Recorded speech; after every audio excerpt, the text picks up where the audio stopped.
I'm Harlan McKosato, and this is the Harlan McKosato Show.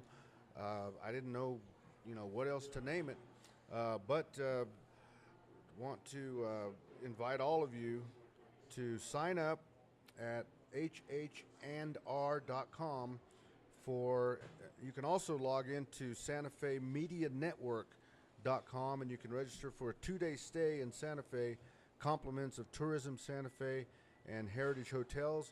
And we also want to thank the Plaza Galleria for providing us this space for our broadcast, and also want to thank Tourism Santa Fe for helping with today's broadcast as well. And again, you can go to sfnm1.com, and also you can go to nativemedianetwork.com. So, and indian1.com. So. Anyway, with me right now is Ron Bryan. Yes. From the Navajo Nation. Yes. Yes. Glad to Yes. be here. Yeah. It's always good to see you, Harlan. Especially with this new venture we're on. It's going mixing, or should I say, merging into video now. I mean, right. A lot of people have heard our voices, and yeah. Well, and speaking of that, I mean, and you may recognize Ron, because he has been a long time DJ, I guess is what you call it, on the Singing Wire, which is a Sunday from noon to 4 on KUNM in Albuquerque, and that's noon to 4 Mountain Time. But you guys are probably also broadcasting all over the world on the internet. Right. Yeah. Yeah, so we're streaming live at kunm.org. Right.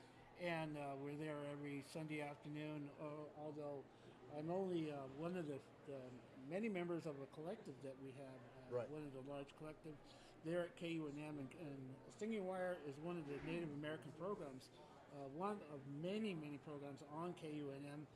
We have everything from reggae, folk, jazz, all kinds of programs, but we're so privileged that the Native Americans have that program on a Sunday afternoon.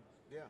And I know I've been living in Albuquerque for 21 years. It was already on, so how long has it been on? I believe 20-something years? No, it's actually 30? 40. 40? Yes. Wow. Yes, it's 40 plus, I believe. But actually, KUNM is going to be celebrating their 50th year anniversary here next month. But Singing Wire came about, it's about 40 plus. And, wow. It's a show that started off with a 15-minute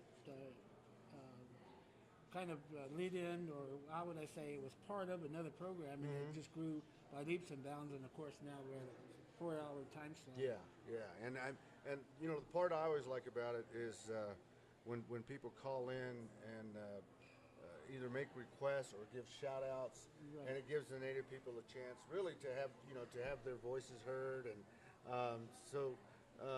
That's my favorite part, is right, to hear right. the callers. Yes, and actually that's one of the things that makes Singing Wire unique, and in that we do provide that. And of course, we also provide announcements. Right. Yep. We also give exposure to up and coming musicians, and a lot of different things like that. I mean, we have drum groups, powwows, all kinds of. We try to attend the Expo in New Mexico, the State Fair, and different events like that. We try to go out and trying to give back to the community, so to speak. Natives in this area, of course, we're all over, but for this particular area, we're in the Southwest, and it's predominantly Pueblo, Apache, Navajo. Yeah. Yep.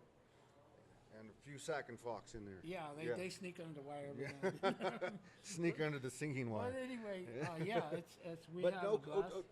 Tomorrow is going to be a special event for Singing Wire, right? Exactly. Tell our viewers more about that. Exactly. This is going to be a new and something that we've never gone into, but I think it's going to be amazing. We're going to actually do a simulcast with Native Media Network. Right. So in other words, not only will you be able to hear our voice, you're going to actually see us. Are you going to be here? Yes, we're going to be broadcasting. You're going to be broadcasting right from here. From the Plaza Galleria. You'll be able to see us, and then we're going to do shots out to the plaza, so you that are watching and listening we'll be actually Really? So able there's going to be see. the video as Singing Wire is going on. Exactly. Wow. We'll be shooting back and forth out to the plaza, back to us, and you'll be able to hear music all in the same thing. And hopefully, we might even get some requests, shout outs. Who knows? But this is a new venture.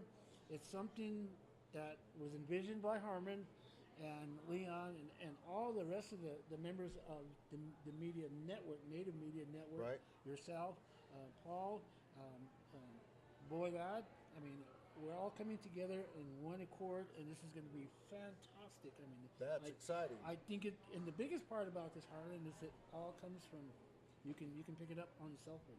Yeah. So wherever you're at, you can see you and me. Wow.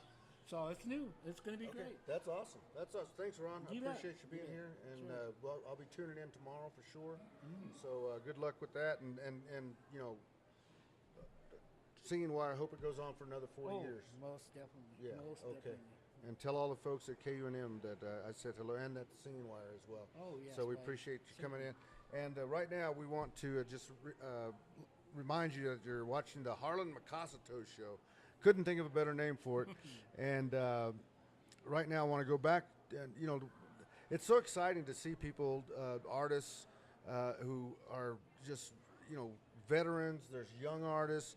And one of the things about the Santa Fe Indian Market is that it really gives exposure. I've talked to a lot of artists who say that they really got their start with Indian Market, and their careers really took off after being able to be part of it. And so I think a veteran that we had, I met him out just recently, and that's another thing too, is you get to meet a lot of different people that you wouldn't necessarily meet unless they all came together here at Santa Fe. But I got to meet a gentleman by the name of Rainey Julian, who's from Hickory Apache here in New Mexico, and got to talk to him a little bit. And so if we could, let's go ahead and roll that right now.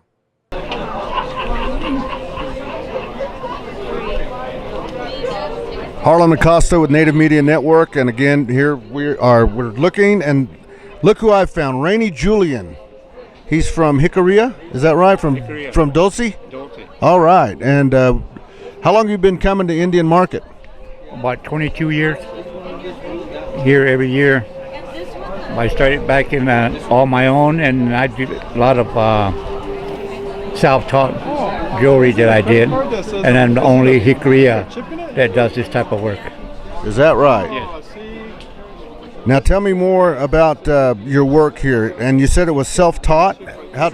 What made you decide to get into this kind of work? I don't know. I just like the shiny stuff, and I did a lot of other work with my hands and everything else. But I just loved it, and I started doing beadwork. See, my people are known for beadwork and baskets, and when I started doing silver, I put it in there, and I was the first one to do that type of work with silver and beadwork together. And this is all my regular designs that I've done. It's all the the beadwork designs and stuff like that of my own. And it looks like you have some Apache symbols in your work. Tell me a little bit more about that and the reason why that's important. I started doing it because I'm the Hickory, and we got a different style of a lot of things. So when I started doing artwork, I combined that into my artwork. Every time I start doing that, and it's just the way that I'm different from the Navajo tradition and stuff like that they do.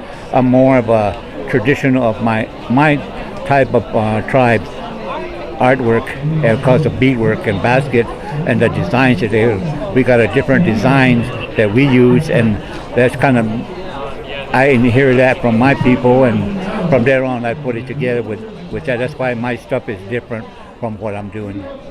And tell me a little bit more about the Apache people. A lot of people think that they're, like the rest of us, that they're something from history, but you guys seem to be thriving here in New Mexico and in Arizona. And what is it about the Apache people that keep you guys strong and keep you going? Oh, well, a lot of it they say a long time ago was we were the destructive people. We were always on the fighting with other tribes. We always did. We traveled from Mexico to Canada, right close to the Rocky Mountains. So there was actually two groups. They call them the White Clan and the Red Clan. And when we did that in the fall, we have a ceremony in September, and that's when they get together, and that's when we get all the people that in the plains that did jerky and stuff like that, and all the people up in the mountains that did a lot of berries and stuff like that. So when they come together in the fall, they get back together. When they do that, they have a big feast, and after that, they look for a place where way up in the high mountains that's got a lot of timber, dead timber, and that's where we winter for the winter. And in the springtime, we go back into two groups again and head back onto the plains and back into the mountains. That's how we go back in there. Well, we're known to fight in just about every tribe here in town. So they always told us we were the mean bunch. Oh, okay. All right. Thank you very much, Julian. Oh, yeah. I appreciate it.